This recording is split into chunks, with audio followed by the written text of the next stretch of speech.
ناظرین السلام علیکم ورحمۃ اللہ وبرکاتہ۔ استقبال ہے فکر و خبر کے خصوصی پروگرام سچی بات میں۔ ناظرین، اسلام کے تمام احکامات فطرت اور عقل پر مبنی ہیں، جس کے سلسلے میں اکثر لوگ خود مسلمانوں میں بھی غلط فہمی کے شکار ہیں۔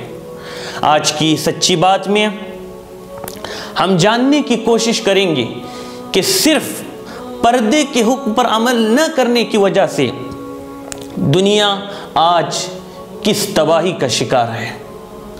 ناظرین، سرکار دو عالم صلی اللہ علیہ وسلم کی آمد سے قبل دنیا کے حالات پر نظر دوڑائی جائے تو آپ کو معلوم ہوگا کہ دنیا کے تمام مذاہب اور تہذیبوں میں عورت کے ساتھ کس درجہ بہیمانہ اور ظالمانہ سلوک کیا جاتا تھا۔ عورتیں اموال کی طرح جائیداد میں تقسیم کی جاتی تھی۔ عورت انتہائی مظلوم مخلوق کا نام تھا، اس کو منحوس سمجھا جاتا تھا، بلکہ عربوں میں عورت کی پیدائش عار محسوس کی جاتی تھی۔ بچیوں کو زندہ درگور کیا جاتا۔ عورت سے نفرت اور بیزاری اس قدر بڑھی ہوئی تھی کہ ایک شخص کے گھر لڑکی پیدا ہوئی تو اس نے اس گھر کو ہی منحوس سمجھ کر چھوڑ دیا۔ شادی کی کوئی حد نہیں تھی، جتنی عورتوں کو چاہتے اپنے نکاح میں رکھتے۔ اسی طرح طلاق وغیرہ کا بھی کوئی قانون نہ تھا۔ بیوہ عورت جانور سے بھی بدتر زندگی گزارنے پر مجبور کی جاتی تھی۔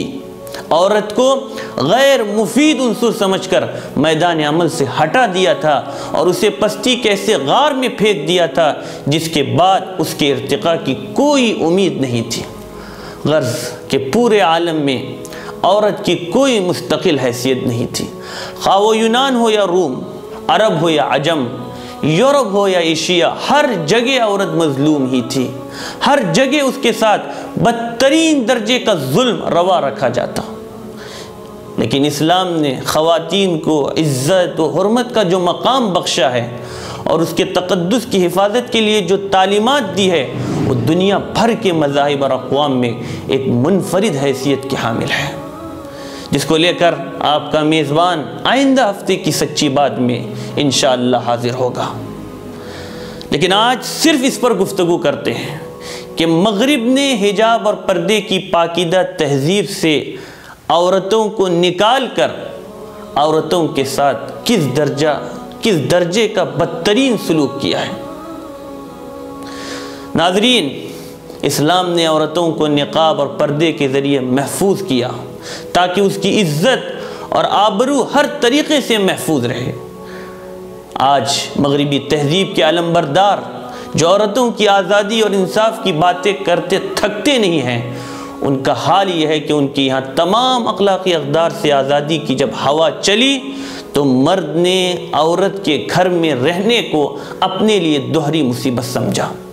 ایک طرف اس کی ہوسناک طبیعت عورت کی کوئی ذمہ داری قبول کیے بغیر قدم قدم پر اس سے لطف اندوز ہونا چاہتی تھی، اور دوسری طرف وہ اپنی قانونی بیوی کی معاشی کفالت کو بھی ایک بوجھ تصور کرتا تھا۔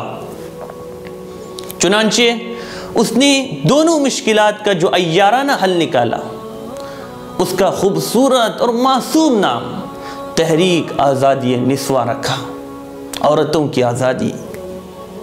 عورت کو یہ پڑھایا گیا کہ تم اب تک گھر کی چار دیواری میں قید تھی، اب آزادی کا دور ہے اور تمہیں اس قید سے باہر آ کر زندگی کے ہر کام میں حصہ لینا چاہیے۔ اب تک تمہیں حکومت و سیاست کے ایوانوں سے بھی محروم رکھا گیا ہے، اب تم باہر آ کر زندگی کی جد و جہد میں برابر کا حصہ لو تو دنیا بھر کے اعزازات اور اونچے اونچے منصب تمہارا انتظار کر رہے ہیں۔ عورت بیچاری ان دل فریب نعروں سے متاثر ہو کر گھر سے باہر آ گئی۔ ناظرین، وقت ہے ایک چھوٹے سے بریک کا، بریک کے اس پار کچھ اور حقائق۔ يا أختنا بالله لا يغويك ذا الشيطان، إن الحجاب فريضة من ربنا المنان، إنا سمعنا أختنا قولا عجاب، قالوا كلاما لا يسر عن الحجاب، قالوا ظلاما حالكا بين الثياب قالوا خياما علقت فوق الرقاب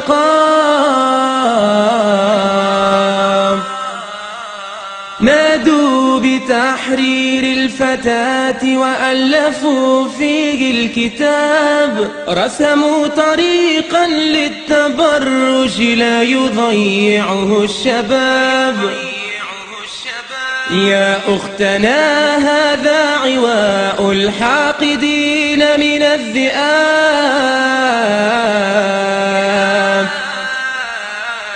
النار مثوى الظالمين لهم عقاب والله يكشف ظلمهم يوم الحساب والجنة المأوى ويا حسن المآب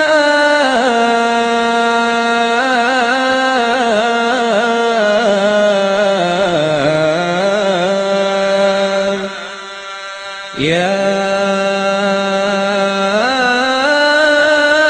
نفس كف عن العصيان واكتسبي فعلا جميلا لعل الله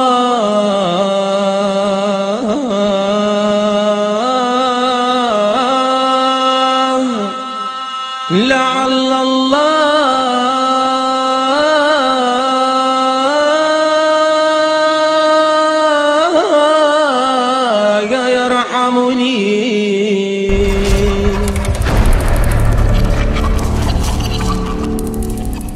ناظرین، پروپیگنڈے کے تمام وسائل کے ذریعے شور مچا مچا کر عورتوں کو یہ باور کرایا گیا کہ اسے صدیوں کی غلامی کے بعد آج آزادی ملی ہے اور اب اس کے رنج و مصیبت کا خاتمہ ہو گیا ہے۔ ان دل فریب نعروں کی آڑ میں عورت کو گھسیٹ کر سڑکوں پر لایا گیا، اسے دفتروں میں کلرک بنایا گیا، اسے اجنبی مردوں کے پرائیویٹ سیکریٹری کا منصب بخشا گیا، اسے سینکڑوں انسانوں کی حکم برداری کے لیے ایئر ہوسٹس کا عہدہ عنایت کیا گیا تاکہ وہ روزانہ ہزاروں لوگوں کی ہوس بھری نگاہوں کا شکار ہو اور اتنی غیر محفوظ ہو کہ اس کے قریبی جس وقت چاہے اس کو اپنی ہوس کا شکار کر لے۔ اس مظلوم کو تجارت چمکانے کے لیے سیلز گرل اور ماڈل گرل بننے کا شرف بخشا گیا اور اس کے ایک عضو کو برسر بازار رسوا کر کے گاہکوں کو دعوت دی گئی کہ آؤ اور ہم سے مال خریدو، یہاں تک کہ وہ عورت جس کے سر پر دین فطرت نے عزت و آبرو کا تاج رکھا تھا اور جس کے گلے میں عفت و عصمت کے ہار ڈالے تھے، تجارتی اداروں کے لیے ایک تفریح کا سامان بن کر رہ گئی۔ نام یہ لیا گیا تھا کہ عورت کو آزادی دے کر سیاست و حکومت کے ایوان اس کے لیے کھولے جا رہے ہیں، لیکن ذرا جائزہ لے کر تو دیکھیے کہ اس عرصے میں خود مغربی ممالک کی کتنی عورتیں صدر، وزیر اعظم یا وزیر بن گئی، کتنی خواتین کو جج بنایا گیا، کتنی عورتوں کو دوسرے بلند مناصب کا اعزاز نصیب ہوا۔ اعداد و شمار جمع کیے جائے تو ایسی عورتوں کا تناسب بمشکل چند فیصد ہوگا۔ ان گنی چنی خواتین کو کچھ مناصب دینے کے نام پر باقی لاکھوں عورتوں کو جس بے دردی کے ساتھ سڑکوں اور بازاروں میں گھسیٹ لایا گیا ہے، وہ آزادی نسواں کے فراٹ کا المناک اور بدترین پہلو ہے۔ آج یورپ اور امریکہ میں جا کر دیکھیے تو دنیا بھر کے تمام نچلے درجات کے کام عورت کے سپرد ہیں۔ ریسٹورنٹس میں کوئی مرد ویٹر شاذ و نادر ہی نظر آئے گا، یہ خدمات تمام تر عورتیں انجام دے رہی ہے۔ ہوٹلوں میں مسافروں کے کمرے صاف کرنے، ان کے بستر کی چادریں بدلنے اور روم اٹینڈر کی خدمات تمام تر عورتوں کی سپرد ہیں۔ دکانوں پر مال بیچنے کے لیے مرد خال خال نظر آئیں گے، یہ کام بھی عورتوں ہی سے لیا جا رہا ہے۔ دفاتر کی استقبالیوں پر عام طور سے عورتیں ہی تعینات ہے جسے گھر کی قید سے آزادی کے نام پر باہر نکالا گیا تھا۔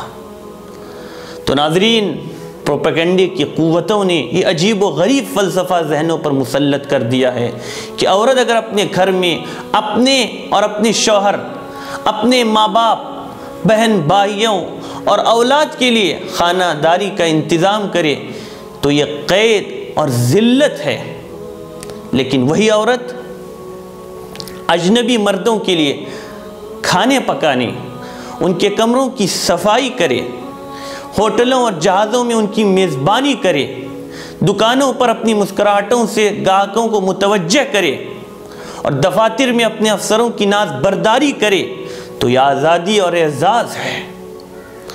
آج افسوس ایک ٹوائلٹ صاف کرنے کا برش بھی نہیں آتا مگر اس پر ایک ننگی لڑکی کی تصویر ہوتی ہے۔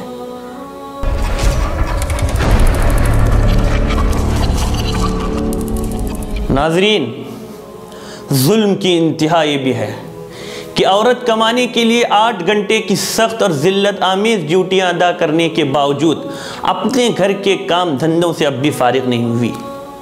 گھر کی تمام خدمات آج بھی پہلے کی طرح اسی کے ذمے ہیں، اور یورپ اور امریکہ میں تو اکثریت ان عورتوں کی ہے جن کو 8 گھنٹے کی ڈیوٹی دینے کے بعد اپنے گھر پہنچ کر کھانا پکانے، برتن دھونے اور گھر کی صفائی کا کام اب بھی کرنا پڑتا ہے۔ افسوس تو اس بات کا ہے کہ آج مشرقی ممالک اور مسلم معاشرہ اس جال میں گرفتار ہوتا جا رہا ہے۔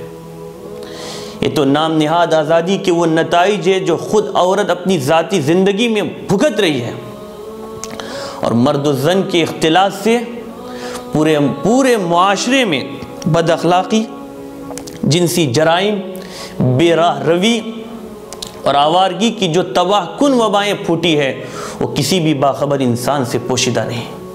آئلی نظام کی اینٹ سے اینٹ بچ گئی ہے، حسب و نسب کا کوئی تصور باقی نہیں رہا، عفت و عصمت داستان پارینہ بن چکی ہے، طلاقوں کی کثرت نے گھر کے گھر اجاڑ دیے ہیں، جنسی جنون تصور کی خیالی سرحدیں بھی پار کر چکا ہے، چھوٹی چھوٹی معصوم بچیوں کے ساتھ زبردستی ریپ کر کے اس کا بڑی بے دردی سے قتل کر کے کوڑا کرکٹ پھینکنے کی جگہ ان لاشوں کو پھینکا جا رہا ہے۔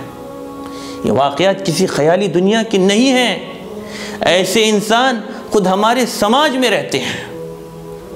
ناظرین، پوری دنیا کے اعداد و شمار پر آپ نظر دوڑائیے، نہ صرف زنا بلکہ زبردستی زنا کر کے قتل کے کتنے واقعات روزانہ رونما ہو رہے ہیں، کن کن عورتوں کو ہوس کا نشانہ بنایا جا رہا ہے۔ یہ نتیجہ ہے ان چھوٹوں اور مکاروں کی کوششوں کا جنہوں نے اسلام کے بتائے ہوئے پردے سے عورتوں کو باہر نکالا۔ اس کے برخلاف جہاں حجاب والی تہذیب پر عمل ہے وہاں کوئی عورت کی طرف آنکھ اٹھا کر دیکھنے کی بھی ہمت نہیں کرتا۔ اسلام کے ایک حکم کو چھوڑنے کی وجہ سے ہم کہاں تک پہنچ گئے۔ بلا شبہ ان تمام مسائل کا حل صرف شرعی پردے میں ہے۔ تو اس سلسلے میں اسلام کی کیا تعلیمات ہیں، انشاءاللہ اس کو آئندہ ہفتے سنتے ہیں۔ تب تک کے لیے انتظار کریں اور اپنے میزبان کو اجازت دیں۔ والسلام علیکم ورحمۃ اللہ وبرکاتہ۔